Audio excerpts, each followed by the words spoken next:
ఆరోగ్యశ్రీలో సమగ్ర మార్పులకు రాష్ట్ర సర్కారు సన్నద్దమవుతోంది. తెల్ల కార్డు, గులాబీ కార్డు అనే వ్యత్యాసం లేకుండా కేంద్ర ప్రణాళిక సంఘం రూపొందించిన మార్గదర్శకాలకు అనుగుణంగా ఆరోగ్యశ్రీని అమలు చేయాలని యోచిస్తోంది.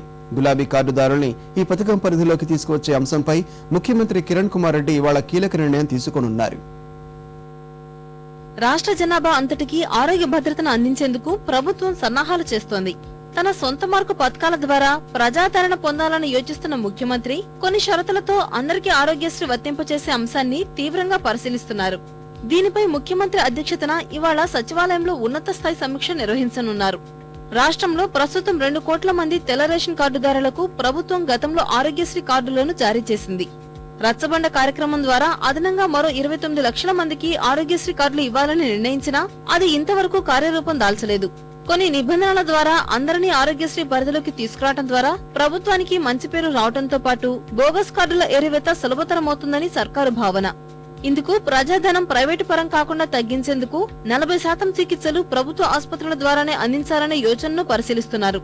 చిన్నపిల్లల రోగాలకు ఆరోగ్యశ్రీలో ప్రాధాన్యం కల్పించడంతో పాటు క్యాన్సర్ చికిత్సను దీని ద్వారా పటిష్టం చేయనున్నారు.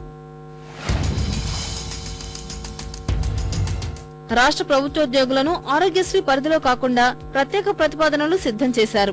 ఆరోగ్యశ్రీలో తమను కలిపేందుకు ఉద్యోగ సంఘాలు నిరాకరించడంతో ఏటా దాదాపు 350 కోట్ల రూపాయల ఖర్చును ప్రభుత్వమే భరించే విధంగా కార్డులను జారీ చేయాలని యోచిస్తోంది. ఉద్యోగుల నుంచి నామమాత్రపు రుసుంతోనే ప్రతి ఏటా మొత్తం కుటుంబానికి అయ్యే వైద్య ఖర్చులను ప్రభుత్వమే భరించే అంశాన్ని పరిశీలిస్తున్నారు. అందరికీ ఆరోగ్యశ్రీ వర్తింపచేసినట్లయితే మరో 8 కోట్ల మందికి ప్రయోజనం కలుగుతుందని అంచనా. ప్రభుత్వాసుపత్రులకు ఈ పథకం ద్వారా ఎక్కువ ప్రయోజనం కలిగేలా చూడటం ఈ ప్రతిపాదనలో ప్రధానంగా చోటు చేసుకోనుంది. ప్రభుత్వ వైద్యులకు ప్రత్యేక నగదు ప్రోత్సాహకాలు, నర్సింగ్ సిబ్బందికి అదే స్థాయిలో నగదు లబ్ధి చేకూర్చడం వంటి అంశాలతో పాటు మౌలిక సదుపాయాల కల్పనకు అధిక ప్రాధాన్యత కల్పించడం ఈ ప్రతిపాదనల్లో కొన్ని ముఖ్యమైనవిగా తెలుస్తోంది.